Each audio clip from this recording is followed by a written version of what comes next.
Do you know who is a co-partner? ಕೋ-ಪಾರ್ಟ್ನರ್ ಅಂದರೆ ಯಾರು? ಕೋ-ಪಾರ್ಟ್ನರ್ ಅಂದರೆ ನಾವು ಕನ್ನಡದಲ್ಲಿ ಉತ್ತರಾಧಿಕಾರಿ ಅಂತ ಹೇಳ್ತೀವಿ. ಯಾರಿಗೆ ಉತ್ತರಾಧಿಕಾರಿ ಅನ್ಬೇಕು? ಒಂದು ಫ್ಯಾಮಿಲಿಯಲ್ಲಿ ಸಾಕಷ್ಟು ಜನ ಇರ್ತಾರೆ, ಅದರಲ್ಲಿ ಯಾರು ಉತ್ತರಾಧಿಕಾರಿ ಅಂತ ಯಾರಿಗೆ ಹೇಳಬೇಕು?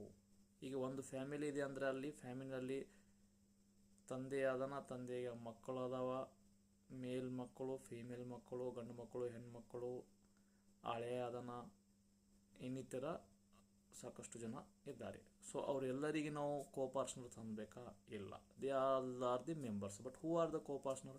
ಕೋ-ಪಾರ್ಟ್ನರ್ ಅಂದರೆ ಯಾರು ಅಂದರೆ ತಂದೆಯ ಆಸ್ತಿನಲ್ಲಿ ತನ್ನ ಹಕ್ಕನ್ನು ಹೊಂದಿರುವವರಿಗೆ ನಾವು ಕೋ-ಪಾರ್ಟ್ನರ್ ಅಂತ ಹೇಳ್ತೀವಿ.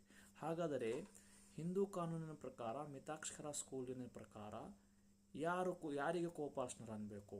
ಸೊ ಇಲ್ಲಿ ಒಂದು ತಂದೆಯ ಮೇಲು ಲೀನಿಯನ್ ಡಿಸೆಂಡೆಂಟ್, 3 ಜನರೇಷನ್ ಏನದ, 3 ಮೇಲ್ ಲೀನಿಯನ್ ಡಿಸೆಂಡೆಂಟ್ಸ್ ಇರ್ತಾರಲ್ಲ, ಅವರು ಮಾತ್ರ ಕೋ-ಪಾರ್ಟ್ನರ್. ಅಂದರೆ ಇಲ್ಲಿ ಉದಾಹರಣೆಗಾಗಿ ಈಗ ತಂದೆ ಅದ ಅಂತ ತಿಳ್ಕೊರಿ, ತಂದೆಯ ಆಸ್ತಿಯಲ್ಲಿ ಯಾರಿಗೆ ಅಧಿಕಾರ ಇದೆ ಅಂದರೆ 3 ಮೇಲ್ ಲೀನಿಯನ್ ಡಿಸೆಂಡೆಂಟ್ಸ್, 3 ಮೇಲ್ ಲೀನಿಯನ್ ಡಿಸೆಂಡೆಂಟ್ಗಳು. ಅಂದರೆ ಉದಾಹರಣೆಗೆ ತಂದೆ, ತಂದೆಯ ಮಗ, ಮೊಮ್ಮಗ ಮತ್ತು ಇವನ ಮಗ, ಈ ರೀತಿಯಲ್ಲಿ 3 ಜನರೇಷನ್ ಇರ್ತಕ್ಕಂಥವ್ರು ಅವರು co-partner. They have a right in the father's property.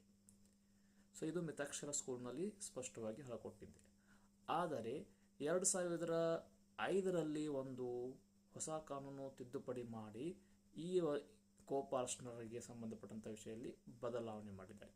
ಈಗ not only male lineal descendants are co-partner, even daughters ಅಂದರೆ female daughters also consider as a co-partners and they have a rights in the father's property. So ಇಲ್ಲಿ ಹೆಣ್ಣು ಮಕ್ಕಳು ಕೂಡ ತಂದೆಯ ಆಸ್ತಿಯಲ್ಲಿ ಪಾಲ ಪಡೆಯುವುದಕ್ಕೆ ಹಕ್ಕು ಹೊಂದಿದ್ದಾರೆ. ಈಗ ಅವರು ಕೋ-ಪಾರ್ಟ್ನರ್ ಅಥವಾ ಉತ್ತರಾಧಿಕಾರಿ ಅಂತ ಪರಿಗಣಿಸಲಾಗಿದೆ. ಸೊ ಹಾಗಾಗಿ 2005ರ ನಂತರ ಈ ಒಂದು ಎಲ್ಲ ಹಿಂದೂ ಸೆಕ್ಸೆಷನ್ ಆ್ಯಕ್ಟ್ನಲ್ಲಿ ಬದಲಾವಣೆ ಆಯಿತು, ಹಿಂದೂ ಕಾನೂನಲ್ಲಿ ಬದಲಾವಣೆ ಆಯಿತು. ಅವರು ಈಗ ತಂದೆ ಆಸ್ತಿಯಲ್ಲಿ ಪಾಲ ಪಡೆಯೋದಕ್ಕೆ ಸಂಪೂರ್ಣ ಹಕ್ಕನ್ನು ಹೊಂದಿದ್ದಾರೆ ಅಂತ ಹೇಳ್ಬೋದು.